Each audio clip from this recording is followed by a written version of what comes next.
한인동포 여러분 안녕하십니까. 제14대 한인회장 후보 국중열 여러분께 인사드립니다.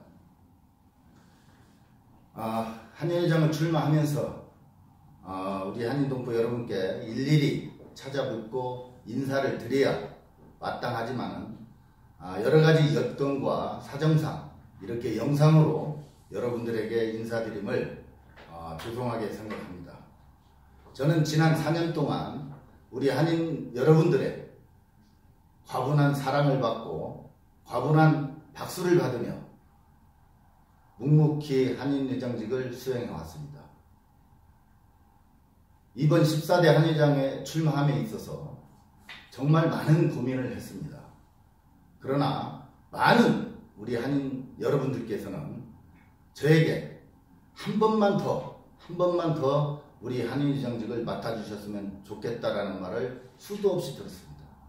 왜 그러냐면 이번 한인회장 선거는 그 어느 때 한인회장 선거보다도 아주 중요한 그런 선거이기 때문입니다. 우리 한인사회가 과거 10년 전으로 돌아가느냐 아니면 안정과 번영으로 가느냐의 중요한 14대가 되기 때문입니다.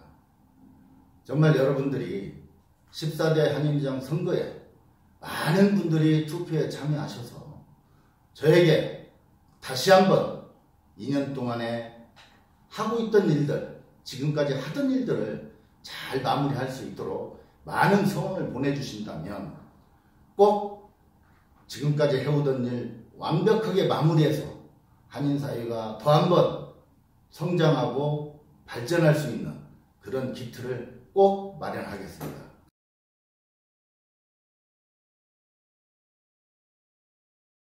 한인사회는 어찌됐든 시끄럽고 서로 갈등하고 반목해서는 안 됩니다.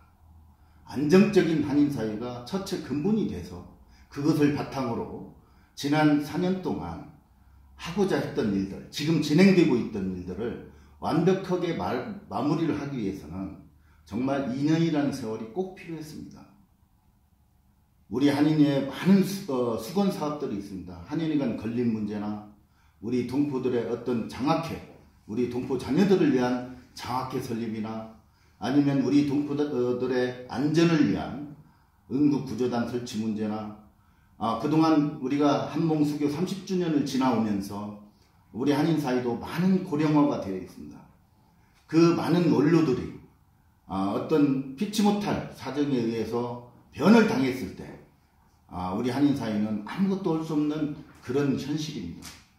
좀 더 체계적이고 안정화로 우리 동포들이 편안히 묻힐 수 있는 공원묘지 또한 필요하다고 봅니다. 저는 많은 것들을 공약하지는 않겠습니다. 우리 동포사회에서 꼭 필요한 그 몇 가지를 또 지금 추진하고 있는 그런 것들을 완벽하게 마무리하는 데는 2년이라는 시간이 필요해서 다시 출마를 하게 됐습니다.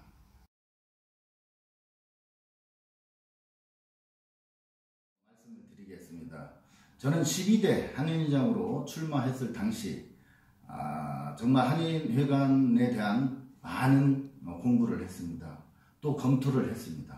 우리 한인회관 문제는 우리 한인회가 출범 당시부터 정말 수건사업으로 많은 분들이 화제되고 이야기하고 제시했던 부분입니다.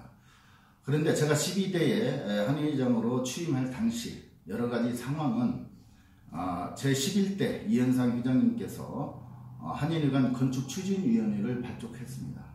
그 한인회관 건축추진위원회는 권덕용 사장님과 건축계약을 이미 맺어준 상태였습니다. 그런데 12대 한인회장으로 출마해서 여러가지를 살펴본 결과 제가 한인회장임에도 불구하고 한인회관 건축 문제에 대해서는 왈가왈부를 할 수 없는 그런 상황에 이미 그런 상황으로 만들어져 있었습니다. 그러나 그 부분에 대해서 끊임없이 저는 연구하고 노력을 했습니다.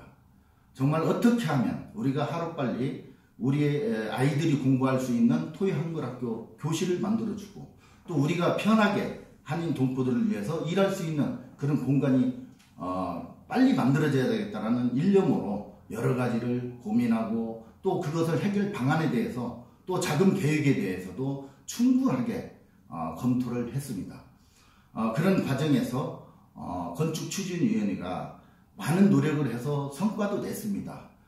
토지 연장 기간이 끝났고 그런 상황에서 토지를 연장했고 또 한인회관 부지를 용도 변경을 해서 새로운 사업으로 가고자 하는 노력도 많이 했습니다.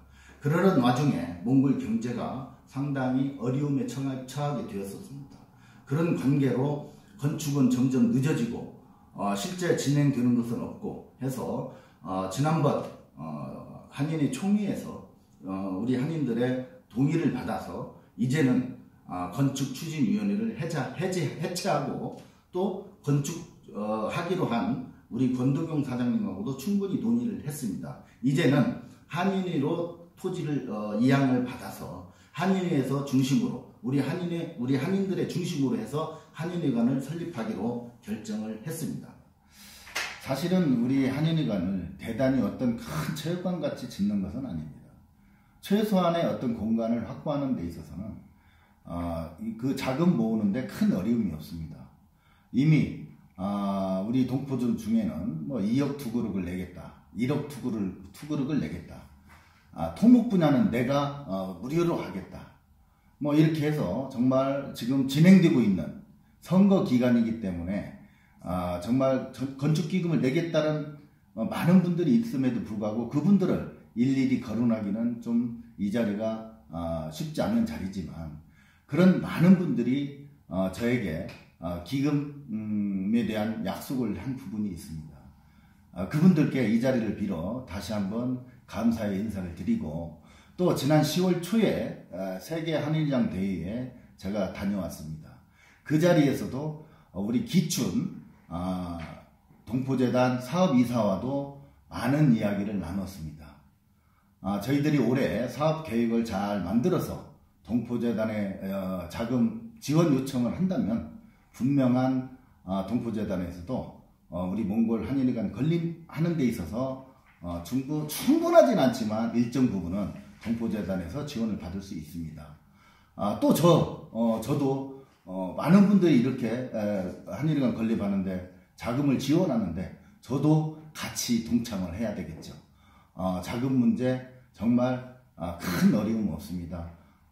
우리가 실시 설계를 하고 차근차근 준비한다면 2년 내에 우리가 필요한 그런 공간은 꼭 확보할 수 있습니다.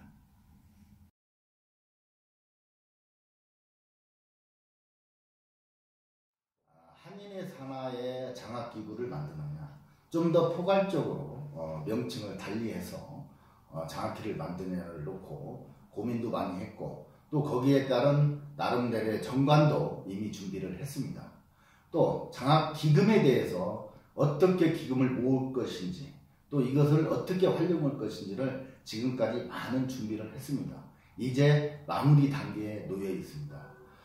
여기에 우리 다문화 가정을 비롯한 우리 한인 동포들의 자녀들, MK스쿨의 자녀들, 또 더 나아가서 유학원 학생들, 또 이런 부분들을 많이 고민을 했습니다. 그래서 저희들은 저 자신은 가칭 대암장학회라고 명칭을 하고 싶다라는 개인적인 생각을 해봤습니다. 왜 그러냐면 한인의 산하 장학회보다는 우리가 한인 동포 대암장학회로 갔을 때에 장학기금을 모으는 데 있어서도 많은 도움이 될 것이고 또 대암장학회로 가다 보면은 굳이 우리 한인 동포뿐만이 아니라 정말 우리 이태준 선생의 그 뜻을 기려서 몽골에 있는 의대를 다니는 학생들에게도 일부 지원할 수 있는 그런 정관을 저희들이 만들고 있습니다. 장학기금 문제는 이미 우리 동포 분들께서 뭐 1억을 내겠다, 5천만 원을 내겠다, 3천만 원을 내겠다, 또 거기에도 저도 같이 동참을 할 것이고 기금 문제 만드는 데 있어서는 그렇게 큰 문제가 없다고 생각을 합니다. 단지 이것을 기술적으로 어떻게 운영을 할 것인가, 이 문제를 마무리가 된다면 언제든지 바로 장학회를 설립할 수 있는 이런 준비는 모두 다 끝내놓은 상태입니다.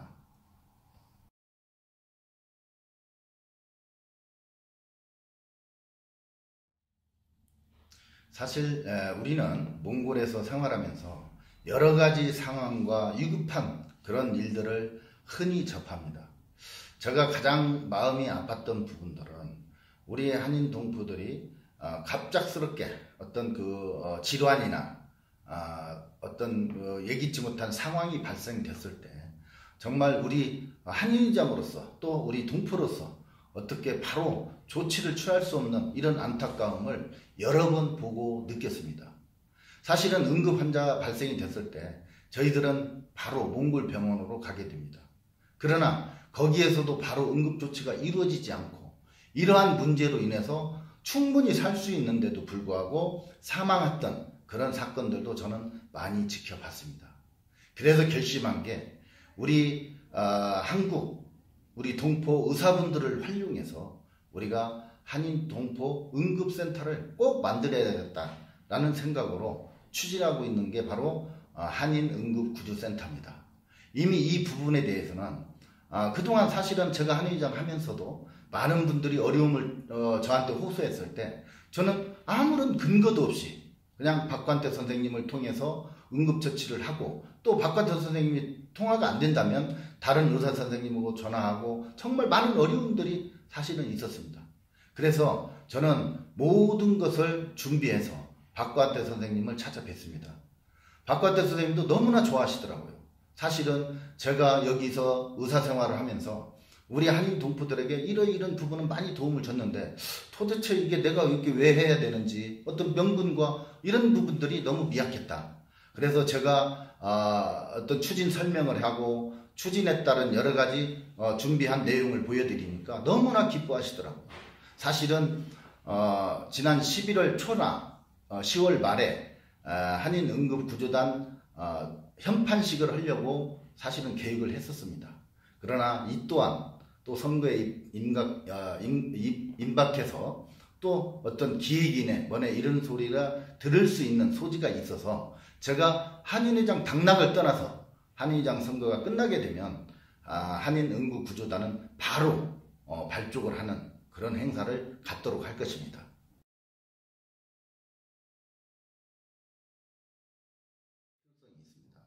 저는 이미 몽골 한인의장을 2번 역임을 했고 또 아시아 한인 총연합회의 부의장 활동을 하고 있습니다. 또 하나는 세계 한인의장대회 2017, 18, 19년도 3년 연속 운영위원회를 맡아서 운영위 활동을 하고 있습니다. 사실은 100개가 넘는 이런 한인회 각 나라의 중에 우리 몽골 한인의장이 세계 한인의장대회 12명 운영위원회 12명에 포함됐다는 것 자체만으로도 우리 몽골 한인 사회가 아시아를 넘어 세계까지 얼마나 명성을 떨치고 있는가는 우리 동포 여러분들도 잘 아실 겁니다. 2019년 상반기에 세계 한인의장대회 운영위원회가 열리게 되었습니다. 그 운영위원회를 백두산, 북한에 있는 백두산 우리 문재인 대통령과 김정은 위원장이 만났던 그 자리에서 세계 운영위원회 회의를 하게 되었습니다.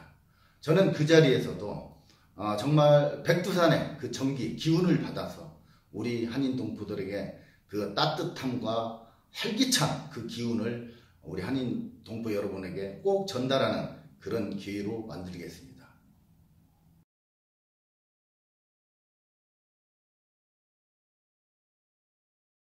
4년 동안 한인의장직을 수행하면서 처음에 맘먹었던 우리 동포 사이의 화합과 단합 이 부분을 완벽하게 이루어 놓았다고 생각을 합니다. 사실은 많은 우리 한인의 12대, 13대에서 해온 일들이 많이 있습니다. 그런데 여러 가지로 홍보가 부족해서 우리 한인들이 잘 알지 못하는 부분들도 상당히 있을 거라고 저는 생각을 합니다. 첫 번째로 이태준 공원 관리 운영 문제가 심각했습니다. 사실은 한인회와 대사관과 연세 세브란스에서 각출을 해서 관리 운영을 해왔었습니다. 그런데 저희들이 2016년도에 우리 대한민국의 보훈처 분들과 정말 많은 이야기를 했습니다.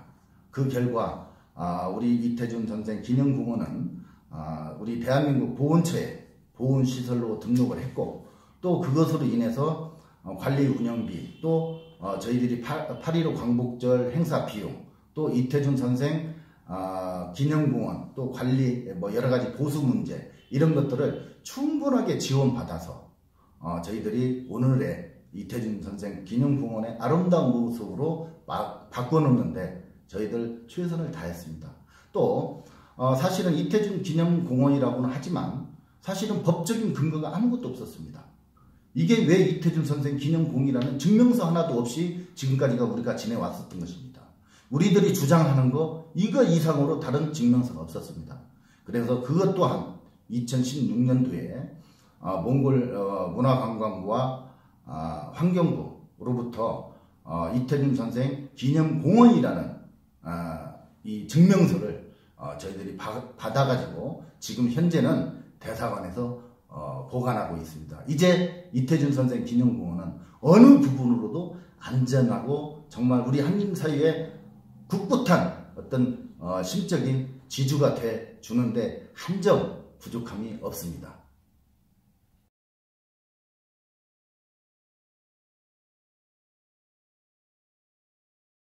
이야기를 하시는 분들도 있더라고요. 근데 저는 사실은 한의장 출범을 하면서 우리 한인들에게는 여러분들 힘을 모아주십시오, 그렇게 호소를 했습니다. 저는 공간에게는 그 우리 한인의 단합된 힘과 화합의 이 힘을 우리는 공간에다 충분히 모든 것을 도와드리겠습니다. 이 공간은 그 힘을 가지고 우리 한인 사회를 탄압한다든가 억압한다든가 이런 게 아니고 정말 그 힘으로 우리 한인 사회의 권익과 안전에 정말로 많은 신경을 써달라, 이런 당부도 또 공간에 얘기를 했습니다.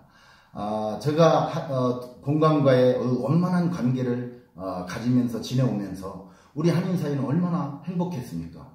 공간에서 우리 한인 사회 하나하나 어느 한 부분 교수협의회가 됐던 한국어 교사협의회가 됐던 우리 한국어과 학생들이 됐던 우리 한인회에서 미처 챙기지 못하는 이런 모든 부분들을 우리 공간에서는 아낌없이 지금까지 지원해 줬습니다.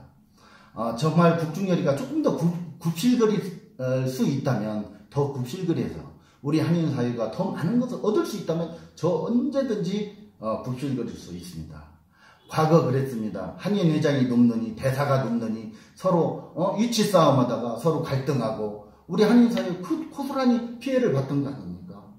저 공간과의 어떤 관계가 단 국중열이 개인의 이익을 위해서 한 번도 굽실거린 적이 없다는 것을 분명히 말씀을 드립니다.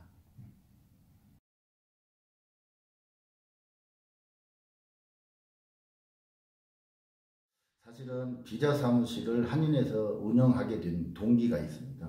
그 동기는 사실은 그 전에 비자 사무실 대행기관을 선정할 때 한인회에서도 하나를 하면 어떻겠습니까? 라는 제안이 왔었습니다. 그런데 저는 한인회에서 직접 운영하는 것보다는 아무래도 우리 한인 동포기업이 한 군데가 더 선정이 돼서 운영하는 게 더 좋지 않겠습니까? 다만 그 대행기관을 운영하는 그 업체들에서 수익 부분의 일부분을 우리 한인회에 도네이션을 한다면 그게 더 아름다운 모습이 아닐까요? 라고 해서 사실은 한인회에서 거절을 했었습니다. 그런데 시간이 지나고 한인사회, 앞으로 미래의 한인사회를 봤을 때 참 걱정되는 부분이 많이 있었습니다. 저는 4년 동안 한인회장을 직을 수행함에 있어서 한인의 자금 문제가 가장 고민이었었습니다. 그래서 마지못해 그때 공간에 계시던 대사님하고 정말 많은 대화를 했습니다. 그래서 우리 한인회에서 비자 사무실을 하기로 결정을 했습니다. 그래서 한인회에서 만약에 비자 사무실을 운영하게 된다면 이 부분은 어떤 식으로 앞으로 활용할 것인가에도 충분히 논의를 했습니다. 그러면서 우리 한인회는 비자 사무실 운영에 있어서 정말 투명하고 정말 한 점 부끄럼 없이 운영을 해왔습니다. 한인회는 수익사업을 할 수 없는 그런 입장이기 때문에 새로운 법인을 만들고 그 법인의 대표는 한인회장이 하게 되어 있습니다. 그리고 비자 사무실의 이사는 전 회장 또 전 회장 이렇게 두 분을 모셔서 이사로 모셔서 같이 운영하는 그런 한인의 비자 사무실을 발족하게 되었습니다. 박창진 감사께서 이미 비자 사무실에 대해서 감사를 실시했기 때문에 거기에 대한 투명성은 아마 곧 밝혀지리라 믿습니다. 저는 비자 사무실을 운영하면서 사실 비자 사무실이 운영한 지가 채 1년 6개월도 안 됩니다. 2017년도에는 일평균 비자 접수 건이 30건, 채 30건밖에 되지 않았습니다. 30건의 어떤 실적으로는 비자 사무실 인건비나 여러 가지 문제에 있어서 사실은 경상비조차도 만들기 어려웠던 그런 시기입니다. 그 시기에 정말 이사님들에게 일일이 사인을 받고 협의를 한다는 것은 사실은 좀 불가능한 부분도 없지 않아 있었습니다. 작은 부분에 대해서는 한 점 부끄러움이 없습니다. 다만 정말 자금에 대해서 일일이 이사들한테 보고를 했어야 되는데 보고를 일일이 못한 부분은 저의 책임이라고 생각을 합니다. 그러나 저는 또 이사회를 한 번도 소집 안 했다라고 주장하는데 저는 분명히 이사회를 소집했고 또 이사회 당일날 이현상 한의장에게도 우리 한의장님께도 분명히 전화를 해서 오늘 이사인데 왜 안 오십니까? 라고 우리 사무국장이 통화를 하니까 지금 내가 다른 일 때문에 참석이 어렵겠다라는 통보를 받았습니다. 그 사이에 우리 박보성 고문께서는 참석을 하셨습니다. 그래서 비자 설립하는 배경과 정관에 대해서 제가 쭉 말씀을 드렸습니다. 그런데 박보성 회장님께서는 비자 사무실 유치도 국회의장이 했고 또 한의장으로서 또 비자 사무실 대표로서 정말 한 점 부끄럼 없이 관리만 해줘라. 어떻게 이런 부분을 일일이 다 우리들도 다 바쁜 사람들인데 와서 심의하고 그렇게 하겠느냐. 정말 문제 없도록 잘 관리 운영해서 우리 한인 사회의 전체 어떤 이익이 될 수 있는 그런 대행업체를 잘 관리 운영해달라는 부탁 말씀과 함께 회의를 마쳤습니다. 그 또한 제가 부족한 게 회의록 작성을 안 했던 그런 부분이 좀 불찰이지만 단지 자금에 대해서는 저는 한 번도 비자 사무실에서 수익이 발생되는 그 돈으로 밥 한 그릇도 먹지 않았습니다. 그리고 정당하게 비자 사무실에서 나온 수익금을 한인회에 지출한 것은 제 임의대로 한 게 절대 아닙니다. 이미 2018년도 1월 달에 정기총회에서 모든 한인으로부터 예산 심의 안건에 동의를 다 받아서 그 예산안대로 저희들은 집행했을 뿐입니다. 지금도 곧 밝혀질 일이지만 저는 비자 사무실에 대해서 정말 투명하지 못하다 이 부분만큼은 제가 절대로 동의할 수 없습니다. 비자 사무실이 업무를 수행하는 데 있어서 어느 집단, 어느 개인도 방해를 해서는 안 된다고 저는 생각을 합니다. 저희 직원들이 항상 하소연하는 게 있습니다. 그게 바로 뭐냐? 대리 접수입니다. 대리 접수. 그 대리 접수에 대해서는 정말 할 얘기가 많습니다. 정말 옆에서 적극 도와줘야 될 그런 분들이 원칙을 지킨다고 얘기하는 사람들이 원칙을 무시했기 때문입니다. 원칙적으로 비자는 본인이 직접 접수를 해야 됩니다. 그런데도 불구하고 번역을 받는다는 조건으로 비자 접수를 기다렸다가 많은 분들은 하루 종일 기다렸다가 접수를 하는 경우가 많습니다. 또 이틀에 거쳐서 비자를 접수하는 경우도 상당히 많습니다. 그런데 모 업체에다가 번역을 맡기면 접수하고자 하는 사람은 번역비만 내고 집으로 돌아가면 됩니다. 나머지는 그 번역을 하고 번역한 직원이 순서도 기다리지 않고 우리 비자 대행업소에 직접 접수하는 이런 행태가 지금까지 이어졌습니다. 제가 조 국장한테 한번 확인해 보니 금년 4월 달까지 그런 일이 진행이 됐습니다. 그래서 저는 전 직원을 모아놓고 이렇게 말했습니다.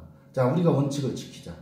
자, 지금부터는 대리 접수 어느 누구든 어느 누가 와도 대리 접수는 받지 마라. 이 대리 접수 문제로 인해서 우리가 대사관으로부터 얼마나 많은 경고를 받았습니까? 그랬더니 우리 여직원들이 박수를 치는 것입니다. 여직원들도 가운데에서 얼마나 힘들었겠습니까? 그런 부분은 원칙이 무엇이고 누가 원칙을 솔직하게 이야기를 해야 되는지는 정말 우리 한인 여러분들이 잘 판단하시기 바랍니다.